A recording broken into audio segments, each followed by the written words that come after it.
sit up for this. I'm hoping that the headphones dangling aren't too loud. There we go. But today we're going to take a look at my jewellery collection. Not that I have much jewellery at all, past the watches. There are only 2 bits of jewellery that I wear, both somewhat special, one very special. So, what would you guys like to start with? Would you like to go watches first and then the other 2 bits, or should we just break it up a little bit and do the start of the watches? We'll talk a little bit about them and then go forward. I've done like a watch collection video in the past, but I know a few people have asked recently for one, so I might as well, haven't I? And Becky is currently on the middle landing, just doing a spot of tidying up, so there is that. So we have, as of now, we have 1, 2, 3, 4, 5, 6 watches.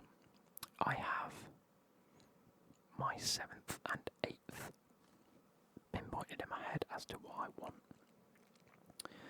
but they are a complete way out, as it stands, a good couple of years out, so you won't see many, if any, watch videos in the future, because I've got that special watch that I'm paying off at the moment, and so, yeah, but we have 1 bracelet and a ring that we'll get to.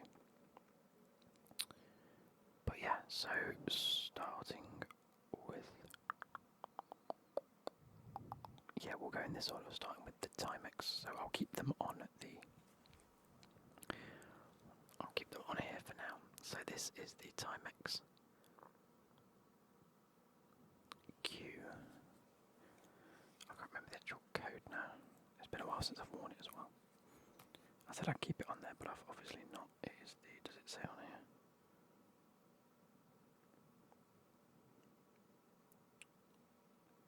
No, but it's the automatic movement. It's the TW2V25100 AA.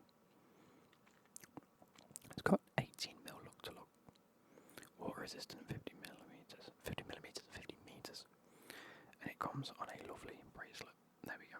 So, if you guys want to see that, it's just there. I think this is one of the nicest looking watches for the price that you can get it. I believe at the time I paid about 180. Could have even been less than that. But it has an automatic movement. Obviously the date is completely wrong because I haven't worn it in a while. But I was wearing this. It's quite a thick top watch. It's got a thick bezel on it. Not bezel, that's the bezel. What do you call it? Glass. It's also a little bit scratched. I did try to polish it, but it didn't come out, so yeah, there is that. If I gave it a proper polish, it probably would. But yeah, it's got a black and blue colour combination on it with a blue dial. It's got what? It's got like a T in the hour hand, and the minute hand is just a long white strip, and then a red second hand with a day-date function. Day and date on the side where the 3rd hour sits. And obviously the nice bezel that goes around in black and white, which is really cool. It has a very nice bracelet, and it was very comfortable, and it's my first entry into the watch world. I got this probably just over a year ago now, maybe even a bit longer. But yeah, I remember at the time, and I've probably said this before, but I remember at the time thinking and getting into some watch videos and being like, wow, like maybe I actually quite like watches, because I was always a bare wrist type of person. And I thought it'd be pointless owning a watch. Like I never saw the need, especially with the phone in your pocket, but they're more of a, like I say, I see them more as jewellery nowadays. I don't see them as their function, I see them as sometimes a statement piece, sometimes just an accessory to go with an outfit, sometimes just literally, I want to wear a watch, so I wear a watch. And it is as simple as that. Which brings us on to the 2nd and 3rd Birches. And I'm going to show them here pretty much together because they are very, very similar watches. They don't look similar, but I mean, they are similar. And these will more than likely be my 2 least worn pieces. They are quartz digital watches.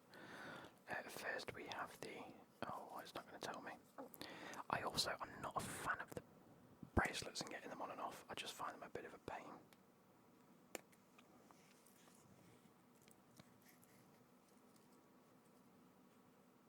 So we have the Casio A163W stainless steel back, water resistant, and it looks like this. So it is a digital, it's like the OG Casio. And it still works. I mean, it's an hour out. It's a day late because of the clocks changing, and I don't know why. It was probably over Christmas period. I don't know, maybe because it's Feb. It's actually February 11th when I'm recording, but to be fair, it's the 12th when you're watching this, which is pretty cool. So yeah, again, I'm not a fan of the bracelet. I mean, they're just a bit tight, and the way that you clasp it is a little bit on the. I mean, it's okay if you've got nails. I don't have nails. I bite mine, so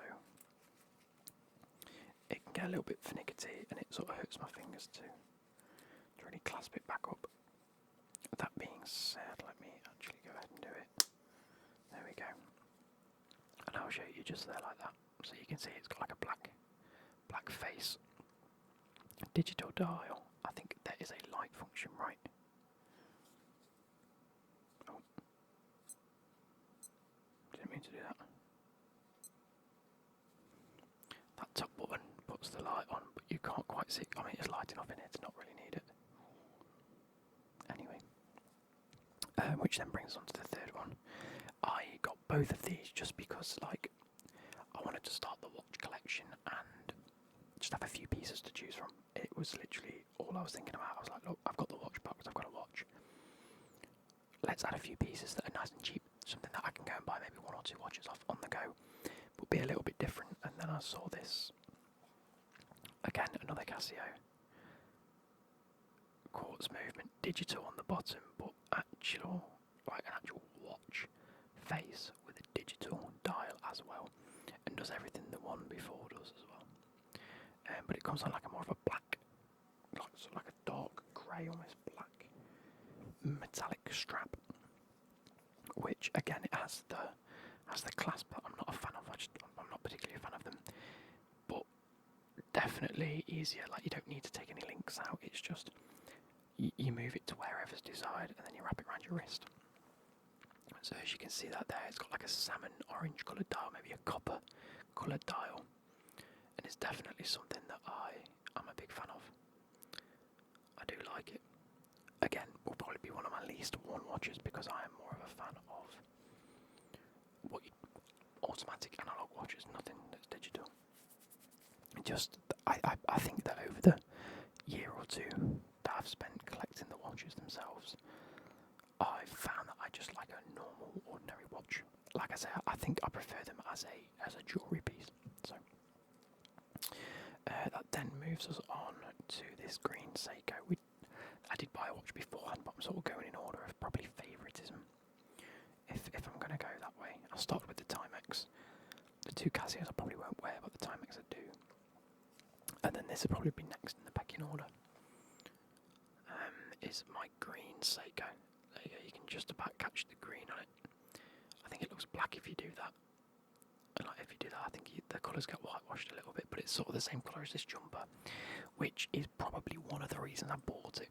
Not because of the jumper, but because I actually got a few items of clothing that are this coloured green. I got some trainers, some jumpers, some t-shirts, and so I just thought, you know, I think this was the purchase where I was like, okay, fashion statement, like literally a fashion piece, like a jewellery piece, rather than it being a watch, as I've suggested, is when I was like, right, okay, well, I can get a green watch to match all the green clothes, and I did.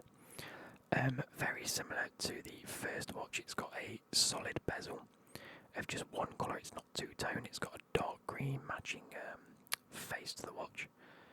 As if I go like that, will it sort of show the colours a bit better? Maybe. But it's got a like copper / gold like accents on the watch where it says Seiko and automatic. This is a Seiko. And forgive me here because I know has it got the NH35 movement. But what is this? It's the Seiko. Will it tell me? It's got 24 jewels in the movement. Again, if you don't know what we mean by, I say we, if you don't know what I mean by automatic movement, it's got a movement that's, especially open back. I'm a huge fan of open back watches, as are probably most of the watch community. You just wind it up and it automatically goes, and after about 24 to 48 hours, depending on the type of watch, it sort of just loses life, and then you go again, reset the time. But it also means that you never have to buy a battery for it, which is pretty cool. It just works on its own. Seiko 5, that's why. There we go, it's a Seiko 5. Automatic. But it has, and I still don't know why, and I never really noticed it until after I bought it, but the crown, that's what this bit's called, the crown, is sort of lowered. It's not like here, but it is a chunky crown, and that's the one thing that I really like about the watch. Not specifically its position, but just how easy it is to move in comparison. So if I showed you this, look at how small the Timex crown is on this side compared to how chunky it is there. Look at the size difference. And for someone as, I've actually got quite small fingers to be fair, but as someone who, like I said, I don't really have nails, I don't like trying to grab at small things. So having a watch with a crown that's that small is really nice. Again, another really, this is my favourite bracelet, I think. No, it's my second favourite bracelet, it is. So you get it's got like a flip switch there, look. So you flip it and click it, but then it won't come undone yet until you click the two buttons in and open, which is really nice. It's really nice. So yeah, let me just go ahead and put this back on the pillow. I'm going to call it a pillow. Certainly looks like a pillow.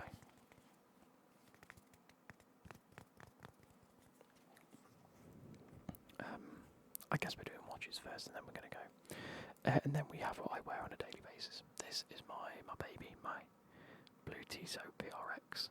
It, for a lot of people and for a lot of watch collectors, maybe a year or two ago, was probably the most sold watch. I think it must have been.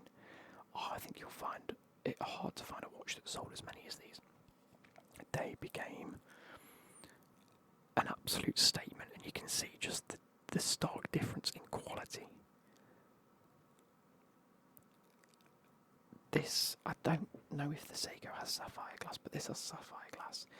And so where you can see on the Timex, look, it has a domed glass.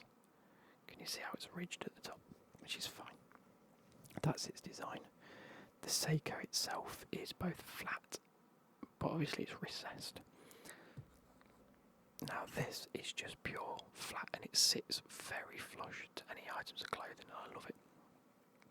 So normal crystal glass will get scratched quite easily. Sapphire glass is actually very hard to scratch,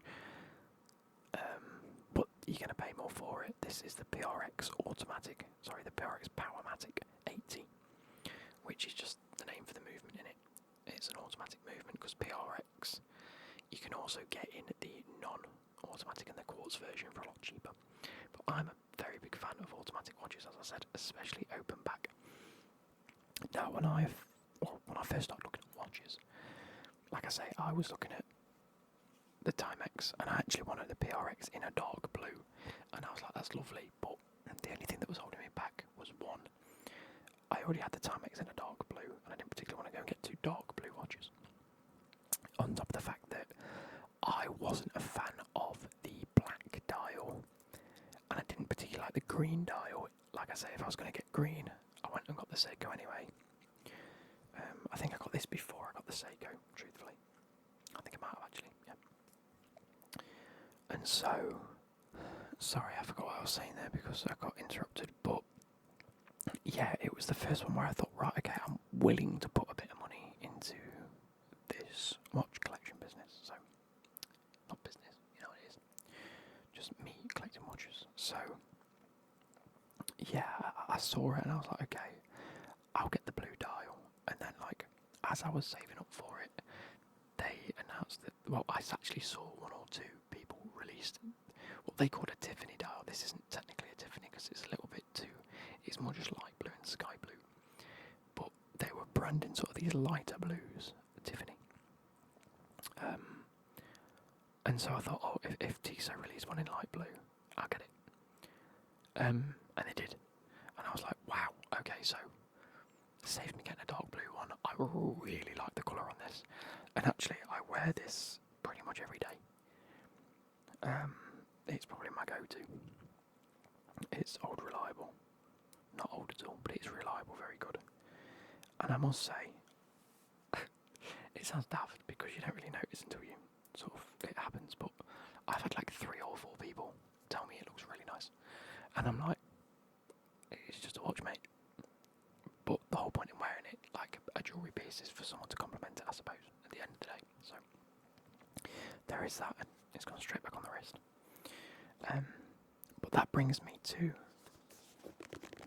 this. Now, regular viewers of the channel will have seen me unbox this about a month or 2 ago, just before Christmas. Maybe no, it'd have to have been just after Christmas. It'd have been after Christmas because I think I got it in the period in between Christmas and New Year, maybe. But I've put a deposit down on this and I'm paying this off. Again, I'm not in that financial situation where I can just outright buy, watches that are thousands of pounds. But I am good enough with my money to understand what I can afford monthly and not overwork myself. I've, touch wood, been good with money. I've been raised to cherish and look after money in a certain way.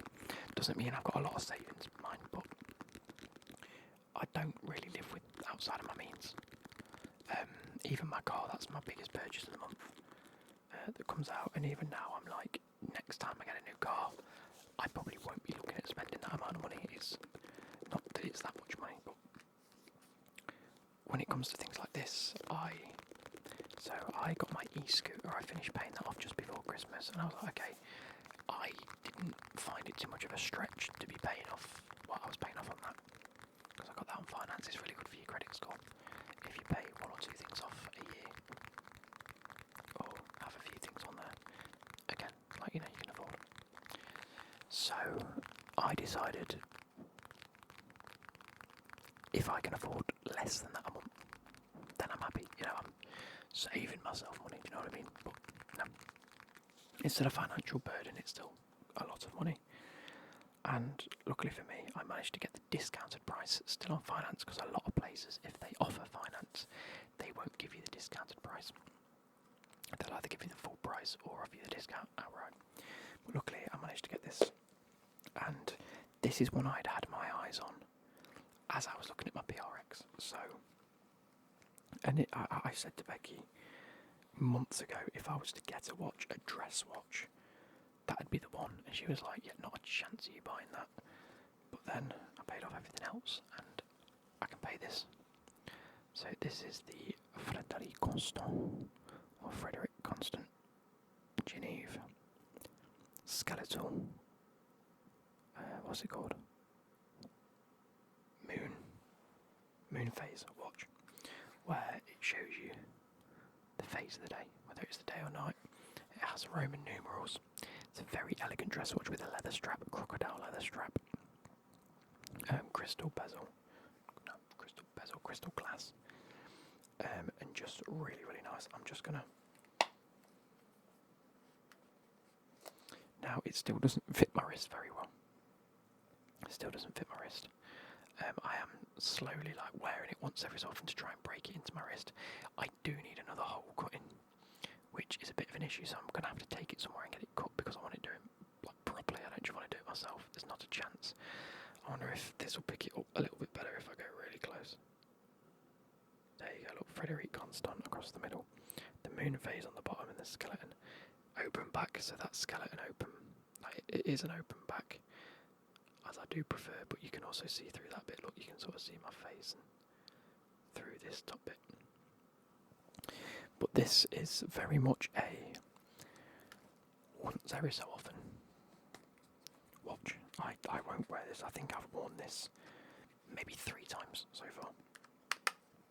And like I say, for special occasions, of which I'm going to talk about something in a minute. So hopefully at that point, yeah, I've won it at one special occasion so far, which brings me on to the other two pieces. So that's all the watches done. There are just two other pieces of jewellery left. If you want to listen in, what I'm going to do is Forest kick off in like 3 minutes, I think. Okay, so I've now got Forest on, that's really cool. They kick off in a couple of minutes' time, but I just want to bring you on to what this is. It's a nomination bracelet now. Guys and girls out there, you might already have one of these. But imagine a Pandora bracelet, except instead of adding things to it, you just replace the links with things. And each thing is maybe anywhere between 15 and 30 quid. And we've already got some on there, so I'll quickly talk you through them. I think the first one we got was a football one. Because I like football, I wanted to make it a manly bracelet, if that's even a thing. I just didn't want it to be too feminine. And I have a plan with either this one or another bracelet that I want to get in the future. But yes, I got a football one to start off with, and one because I think we got it not long after we got the dogs, or the first dog at the very least. Let's show you that. So we got one with the dog on it, and I was very happy with that. And it was just nice. I like the blue sort of matte blue finish. It is a little bit scratched. I wear this every day along with my watch. I wear bracelet on my right arm, watch on my left. And so, yeah, it's just one of those. I like to wear it, but a little bit after that, I think Becky's mum and dad went to Spain, and they actually bumped into like an owner of, like, he was like some high up geezer for nomination, or at least for a jewellery store that stocked them. That basically said that he goes on holiday with the owner of nomination. Like once a year, he invites like certain branches from across Europe, like head office, like stockists, and they go on holiday. And so when they get there, they each get like limited edition sort of things, like not to sell, other than maybe one or two that is sold. But he has access to like certain ones, and yeah, that one they brought back from Spain. I think I got this one, Becky got a different one, but I don't know if you can see, but in the song there's like a pair of sunglasses, but in there's like palm trees and like waves, which is really cool. And then we move on to one of a French bulldog. If you didn't already know, I have two Frenchies, Ziggy and Jasper, and so that was just to commemorate them. And then last but not least, I got one at Christmas, which is a snowflake in a star. Now, you guys won't know the relevance of the word snowflake, but Becky has always called me Snowflake. Not for like any woke reasons, like I'm not a snowflake, but it's just a pet name for me for specific reasons I'm not going into. But yeah, then it brings me onto this. Brings me onto the ring. Now, a little before Christmas, I proposed to Becky. Now, cast your mind back to maybe a year and a half, 2 years ago, where I bought Becky an engagement ring that she selected herself, and for reasons that the bracelet will give away, I got her a snowflake ring that came in there's three different rings that sort of click together. There's like a really small snowflake, and then you put the other two rings around it, and it surrounds the ring, and it becomes like one big snowflake. And it's nice. It's nice. It's very inexpensive. I think I ended up getting two of them because Becky has always said to me, if you're going to get me a ring, get me two, because she's so scared of losing it or it breaking, given her line of work, like she's around kids every day. So she doesn't want anything going missing or anything like that. And I think the weight of that, and the fact that she's quite an anxious person, she didn't want the weight of that on her mind every day. If she ever lost it or, disappeared, there's been a lot of money spent, so she's always asked me, look, buy something inexpensive, which I did, and I was happy to. I'm not going to complain, but we got what we got. Now, 2 years later, I still hadn't proposed. There was not that I didn't want to propose, it just didn't feel it didn't feel significant, and so last Valentine's Day, she basically said to me, look, we've not done anything with the rings, it's been set up there for a year and a half. can I just have it and we'll look at something else? And I went, you know what, that's fair. That's fair. It's been up there in a drawer, not doing anything, but having a look at it every 3 to 4 months. So you might as well have it and I'll look at something else. And then my mum contacted myself and Becky and was like, look, we've been going through some old heirlooms in the family and we found 4 rings that I've got in my possession. And the plan was to speak to a jeweller, get them melted down, and 2 rings made. And we were like, yeah, cool, we'll come and have a look, sort of thing. I mean, basically the plan was to give my brother one and myself one. And we were like, yeah, cool, happy days. And then I said to Becky, look, do you want to go see them? And she was like, yeah. But obviously they have significant family value. I think the 2 that I got, I believe, belonged to my great-gran. There was one that belonged to my gran, and then one that belonged to my great-aunt who died way before I was born. And so, just for reference, this one and another one belonged to my granny June. Now, she basically gave us the blessing to take the rings and do what we want with them. And the plan was, like I say, to make 2 other rings out of it. But we went round, and Becky was like, I really like that one and that one. And I was like, oh, because one of them's an engagement ring and one of them's a wedding band. And my mum said, oh, they're both Granny June's. Like, take them if you want to take them, and it saves us having to melt them down if you like them as they are. Happy days, or do what you want with them. And so I proposed to Becky with that engagement ring a little bit afterwards. I think it was a little bit, it is near our anniversary last year, so it was only a month or 2 ago. I proposed to Becky with it, and as an engagement ring, she loves it. It's, again, actually like goes completely against what we said previously in terms of the anxious side of things and ever losing it and things like that. She's so terrified. But at the same time, we haven't spent anything on it, and it is completely priceless, because at the end of the day, it's a family heirloom that's been passed down, which then left me with a wedding band, which me and Becky said that when we get married, we would, we'll go and pick out 2 rings together. So what I did with this one was completely my choice, and so I've been wearing this ever since. It fits not my ring finger. Oh my god, extra! I've got to go up. Oh dear. It fits my middle finger. Not my ring finger. But basically, I'm taking this as an engagement ring. And it's just one of them where, a lot of the time, people propose and the women get the ring, and that's the thing. But the man never gets anything. Do you know what I mean? He gets to be the one that proposes to someone. Do you know what I mean?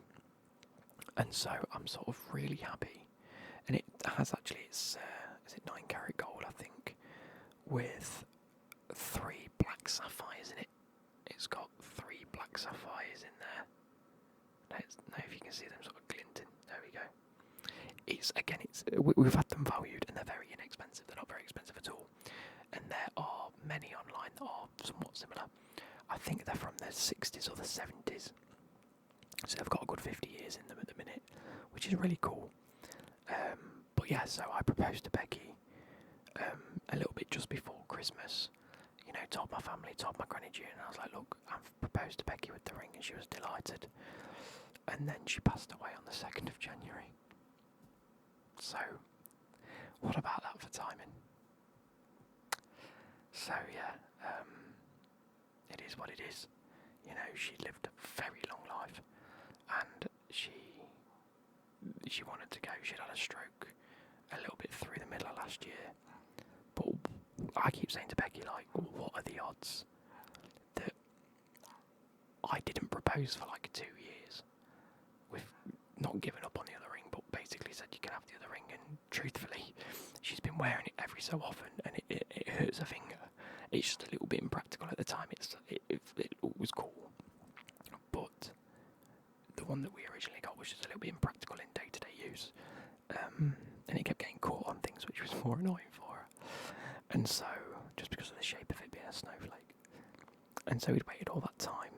We'd finally had another solution of these 2 rings that ended up, out of the 4 rings that we chose, both of them were Granny Junes. And then passes away like 3 weeks later. After me proposing, not me having the rings. I had the rings for a good couple of months. But yeah, no, it's one of them things. But I hope you guys have enjoyed. That's all of my jewellery done. I have 1 ring, 1 bracelet, and a busload of watches. And I hope you guys have enjoyed. And I'll catch you later. Goodbye.